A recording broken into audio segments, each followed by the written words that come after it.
Ya, hai, halo teman-teman semuanya. Oke, masih di kajian kita Advanced Leadership Style, Advanced Leadership Skill, ya.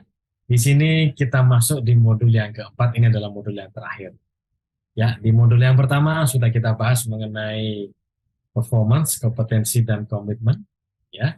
Kemudian di modul yang kedua Anda sudah belajar bagaimana memapping kondisi dinamika situasi karyawan Anda, tim Anda antara komitmen ya atau kemampuan komitmen atau kemauan dengan kompetensi ya ataupun kemampuannya ya. Anda tahu ada RL1, RL2, RL3 dan RL4 ya. Kita sudah belajar. Dan di modul yang ketiga barusan Anda pelajari eh, 4 ya leadership style juga ya, yang bisa Anda kembangkan gunakan untuk mengatasi situasi karyawan Anda ya, sesuai dengan situasi mereka ada di mana mappingnya, dinamikanya. Nah, kalau sudah Anda pelajari itu dan sudah kita sampaikan juga tools dashboard yang bisa Anda gunakan dengan catatan kalau itu dilakukan secara offline ya. Kalau sudah didapatkan, nah ini saatnya teman-teman yang terakhir ya kita matchingkan ya. Jadi ingat kita harus tahu dulu nih, Anda harus punya kemampuan mendiagnosa situasi tim Anda ya, employee readiness level (ERL) ya.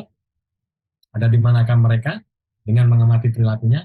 Kemudian Anda sudah sadar leadership style apa aja yang kita miliki dan di mana Anda berada sekarang ya.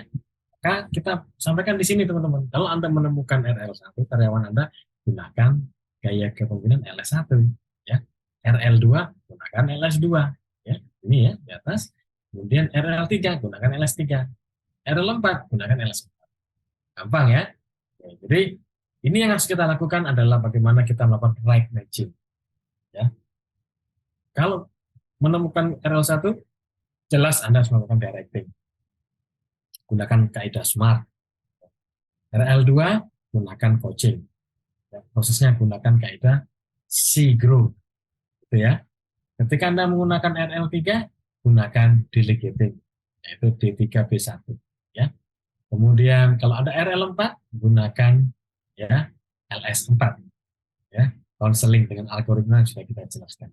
Maka teman-teman, kalau Anda sudah bisa melakukan right matching seperti ini, maka kepemimpinan Anda akan efektif, ya, optimum, dan berdampak meningkatkan kompetensi dan komitmen mereka, meningkatkan kompetensi dan motivasi mereka.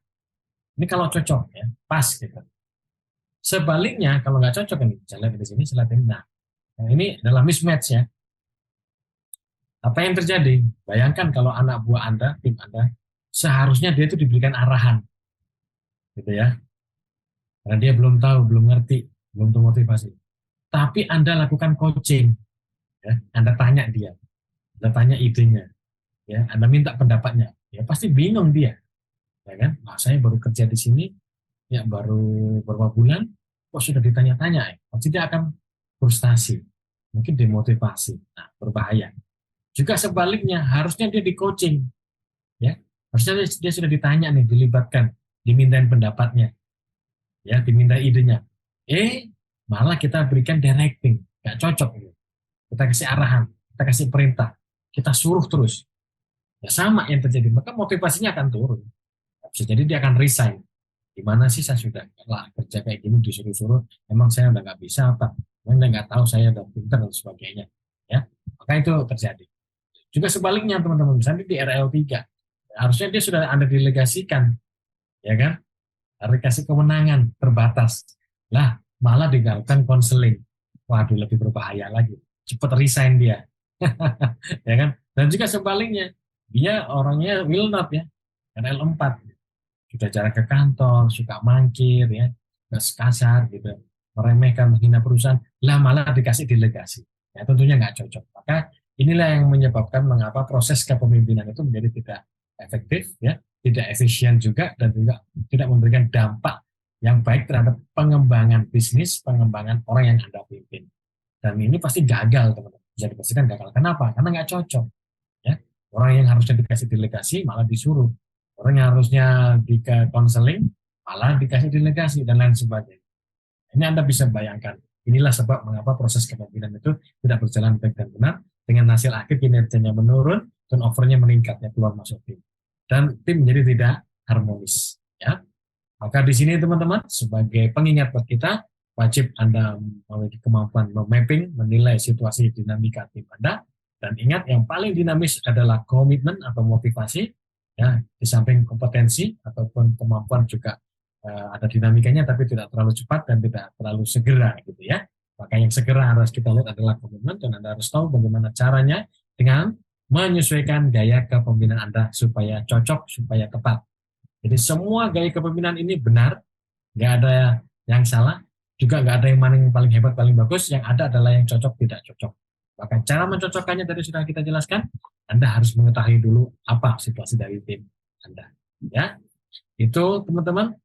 Dan untuk membantu semuanya bisa mudah buat Anda menganalisis, kita siapkan, kita sudah kembangkan yang namanya ALS Dashboard, terdiri dari dua, yaitu adalah leadership style-nya untuk dari sisi pemimpin dan employee readiness level untuk dari sisi tim yang Anda pimpin. Kalau Anda bisa menggunakan dashboard ini, kita memudahkan untuk melakukan mapping, diagnosa, dan mudah melakukan right matching satu dengan lain.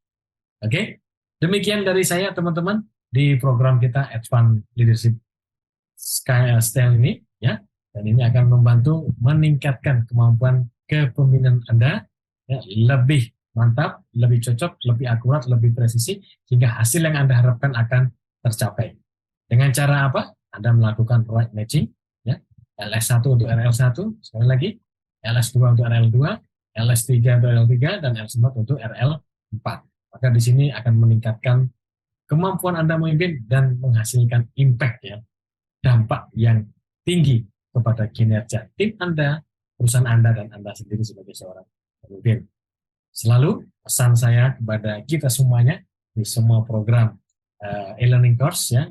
Jadi kesempurnaan ilmu itu adalah Anda amalkan, jadi apa yang Anda dapatkan adalah ilmu, knowledge. Anda harus segera praktis, dan praktisnya harus sungguh-sungguh alias ikhlas, dan dilakukan secara terus-menerus alias istiqomah ataupun konsisten. Ya, terus semangat menjalankan fungsi kepemimpinan Anda dengan advanced leadership skill. Sampai jumpa di program berikutnya. Salam sukses selalu.